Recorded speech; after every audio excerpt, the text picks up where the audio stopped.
আমাকে দেখেন নাই ভাইরে, দেখবেন কিভাবে 112টি মামলা নিয়ে আমরা ঘুরিয়ে বেড়েছি। আমাদের সামনে পিছে পুলিশ সারাক্ষণ লাগানো থাকতো।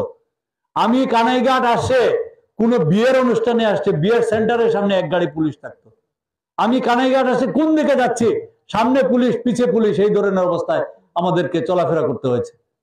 তো আমি লুয়াজুরিতে আসবো কিভাবে? এই ধরনের পরিবেশই আমাদের ছিল না। কিন্তু লুয়াজুরি অথবা এই লক্ষ্মীপ্রসাদ পূর্ব ইউনিয়ন, পশ্চিম ইউনিয়ন, কোনো ইউনিয়নই আমার হৃদয় থেকে বাইরে ছিল না। আমি প্রতিনিয়ত আমাদের নেতৃবৃন্দের সাথে যোগাযোগ করেছি, খোঁজ খবর রেখেছি, কার বাড়িতে সমস্যা হচ্ছে, কার এই যে মামলার দ্বারা নির্যাতিত হচ্ছে, কারা জেলে যাচ্ছে, জেলে আবার কিভাবে খাওয়া দাওয়ার ব্যবস্থা করতে হবে, প্রত্যেকটি বিষয়ে আমি আমার সাধ্য অনুসারে চেষ্টা করে গেছি। আমি জানি না আপনাদের পরীক্ষায় আমি উত্তীর্ণ হতে পেরেছি কিনা।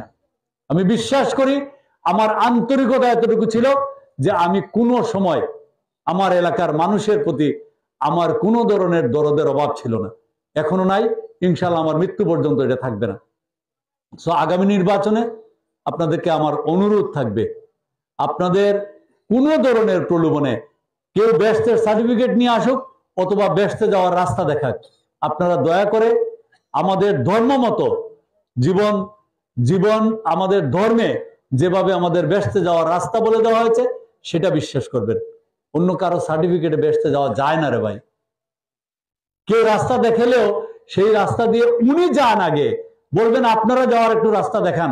কারণ পদে পদে মিথ্যা কথা বলা হলো, যাদের কাজ তারা বেহেশতে যাওয়ার রাস্তা দেখাতে পারে না।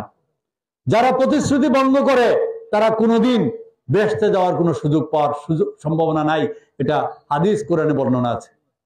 সো আমি আপনাদেরকে অনুরোধ করব, আমাদের এই সবার মাধ্যমে আমাদের মা বোনদের কাছে এই দাওয়াতটুকু, এই মেসেজটুকু পৌঁছে দেওয়া, আগামী নির্বাচনে আমাদের একটা সন্তান আছে, যে সন্তান অথবা যে ভাই আছে, যে বন্ধু আছে, এই বন্ধুটাকে আমরা নির্বাচিত করতে চাই। আসেন আমরা সবাই মিলে একসাথে কাজ করি।